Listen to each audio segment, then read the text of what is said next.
नमस्कार दोस्तों, मेरा नाम है भूदेव सिंह और आज देख रहे हैं आप मेरी next video corona virus vaccine India's development. इस वीडियो में हम बात करेंगे कि कोरोना वायरस वैक्सीन बनाने में इंडिया की प्रोग्रेस क्या है।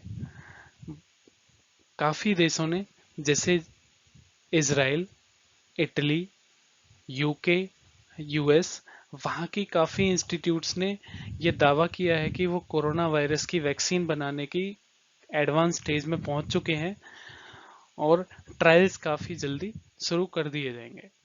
सो इंडिया में भी मोर देन 30 ऑर्गेनाइजेशंस इस काम में दिन रात लगे हुए हैं और होपफुली मुझे पूरी पूरी उम्मीद है कि दुनिया में सबसे पहली जो वैक्सीन बनेगी वो इंडिया से ही बनेगी। तो आइए चलिए बात करते हैं। सबसे पहले ICMR Indian council of medical research ने अपने ट्विटर हैंडल से अनाउंस किया कि उन्होंने पार्टनरशिप की है भारत बायोटेक इंटरनेशनल लिमिटेड से इंडिजीनियसली कोविड 19 वैक्सीन को डेवलप करने के लिए, और उसके regarding the work has been initiated. Already काम को शुरू कर दिया। काम किस तरीके से शुरू किया है? जो आईसीएमआर के अंडर लैब है national institute of virology Pune, उन्होंने कोविड 19 वायरस का जो स्ट्रेन है वो भारत बायोटेक इंटरनेशनल लिमिटेड के साथ शेयर कर लिया। अब स्ट्रेन की क्या वैल्यू है? अब स्ट्रेन जो है वो एक वायरस को समझने में काम आता है। उस वायरस को समझा जा सकता है कि वो किस तरीके का वायरस है।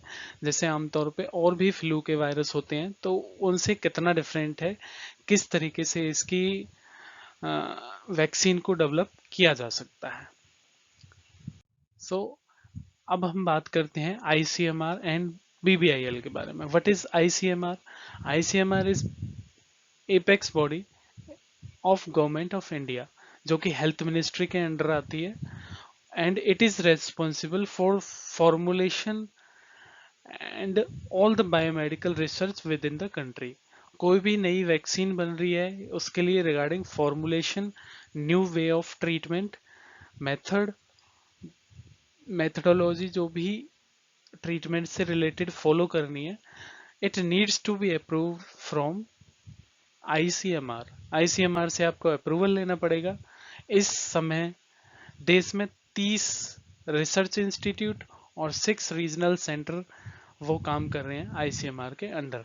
उधर बात करते हैं, भारत बायोटेक इंटरनेशनल लिमिटेड एक प्राइवेट ऑर्गेनाइजेशन है जो कि बायोमेडिकल की फील्ड से रिलेटेड है, जिसका हेडक्वार्टर हैदराबाद में है। 1996 में इसकी स्थापना डॉक्टर कृष्णा एला ने स्थापित की थी और ये आज के समय में एशिया पैसिफिक की सबसे बड़ी फार्मास्यूटिकल कंपनीज में से एक है। अब आईसीएमआर ने भारत बायोटेक को क्यों चुना? भारत बायोटेक एक बहुत बड़ा नाम है बायोमेडिकल की फील्ड में। इन लोगों ने बहुत सारी रिसर्च की है अपने इनिशियल डेज से और काफ़ी वैक्सीन्स को डेवलप भी किया है। ये इकलौती ऐसी कंपनी है बायोमेडिकल की फील्ड में, बायोटेक्नोलॉजी की फील्ड में, जिन्होंने मोर देन 160 पेटेंट्स अपने नाम पे रजिस्टर्ड किए हैं और मोर देन 3 बिलियन वैक्सीन ये सप्लाई कर चुके हैं अराउंड द वर्ल्ड। और बीबीआईएल इज इंडियाज फर्स्ट कंपनी जिन्हें अप्रूवल मिला है Korean drug and food administration की तरफ से। सो अब जो इन्होंने वैक्सीन डेवलप की हैं वो वैक्सीन्स हैं, सबसे पहले हेपेटाइटिस बी वैक्सीन 1998 में अपनी शुरुआत के सिर्फ 2 सालों के बाद। उसके बाद 2006 में रेबीज। रेबीज आप जानते हैं, जब भी कोई कुत्ता अगर काट लेता है किसी को तो उसके बाद जो ट्रीटमेंट फॉलो किया जाता है, जो वैक्सीन फॉलो की जाती है, that is rabies. 2007 influenza type B vaccine. 2009 pentavalent combination vaccine Comvac 5। ये वैक्सीन किससे रिलेटेड है? जब किसी बच्चे का जन्म होता है तो उसके बाद हमें चाइल्ड वैक्सीनेशन जो प्रोग्राम होता है तो उसमें पेंटावेलेंट कॉम्बिनेशन वाली वैक्सीन दी जाती है। तो ये वही वैक्सीन है। 2010 में H1N1 स्वाइन फ्लू वैक्सीन। 2013 में टाइफाइड की वैक्सीन। 2014 में जापानीज एंसेफेलाइटिस की वैक्सीन एंड 2016 में ये पहली कंपनी बनी ग्लोबली जिन्होंने पेटेंट के लिए फाइल किया फॉर जीका वायरस वैक्सीन। ठीक है, तो ये बायोटेक्नोलॉजी के फील्ड में ये बहुत बड़ी कंपनी है। अब बात करते हैं और ऑर्गेनाइजेशंस के बारे में जो कि कोविड 19 वैक्सीन या कोविड 19 से रिलेटेड जो ट्रीटमेंट है उसकी रेस में है। Council of scientific and industrial research के डायरेक्टर के मुताबिक प्रेजेंट में 37 लैब्स जो है वो कंट्री में डिफरेंट स्टेजेस पे हैं अपनी वैक्सीन को डेवलप करने की स्टेज में, जिनमें से 7 अवेलेबल ड्रग्स जो अभी तक हमारे पास अवेलेबल हैं ड्रग्स, उनमें से 7 उनको इस कोरोना वायरस पे टेस्ट किया जा रहा है, जिनमें से 4 वैक्सीन आयुर्वेदिक ड्रग हैं। उसके अलावा national institute of virology Pune ने paper based testing kit develop की है और उसको कॉमर्शियल प्रोडक्शन के लिए भेज दिया गया है जाइडस कैडिला। जाइडस कैडिला एक प्राइवेट ऑर्गेनाइजेशन है जैसे कि भारत बायोटेक इंटरनेशनल लिमिटेड है।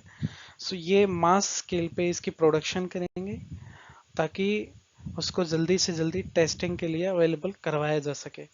सो होपफुली उम्मीद है कि इस मंथ के लास्ट तक paper based testing kit available हो जाएगी फॉर टेस्टिंग। और इसके बाद इसकी टेस्ट की जो कीमत है वो भी बहुत कम हो जाएगी। अभी ये टेस्ट फिलहाल 4500 रुपीज़ में होता है इन प्राइवेट लैब्स, और अगर ये पेपर बेस्ड टेस्टिंग किट आ जाती है तो इसकी कॉस्ट गिर के 500 रुपीज़ हो जाएगी। उसके अलावा 3 companies are working in US collaboration. US की कंपनीज के साथ कोलैबोरेट करके काम कर रही हैं। सीएसआई ने खुद 4 ऑर्गेनाइजेशंस को फंड किया है ताकि वो anti monoclonal antibody development method के थ्रू ट्रीटमेंट का आइडिया जो है उस पर रिसर्च कर सकें। उसके अलावा प्लाज्मा थेरेपी ट्रीटमेंट पे भी रिसर्च चल रही है जो कि Indian institute of chemical biology Kolkata में चल रही है। सो मैं उम्मीद करता हूँ कि आने वाले दिनों में किसी को भी हैरानी नहीं होनी चाहिए कि इंडिया ने कोरोना वायरस की वैक्सीन वर्ल्ड में सबसे पहले डेवलप कर ली। सो आई होप ये वीडियो आपको पसंद आया होगा। अगर आपको ये वीडियो पसंद आता है तो लाइक करें, मुझे सजेशंस देने के लिए कमेंट करें, शेयर करें और हाँ, मेरे चैनल को सब्सक्राइब जरूर करें। थैंक यू, धन्यवाद। फिर मिलेंगे अगले वीडियो में। धन्यवाद।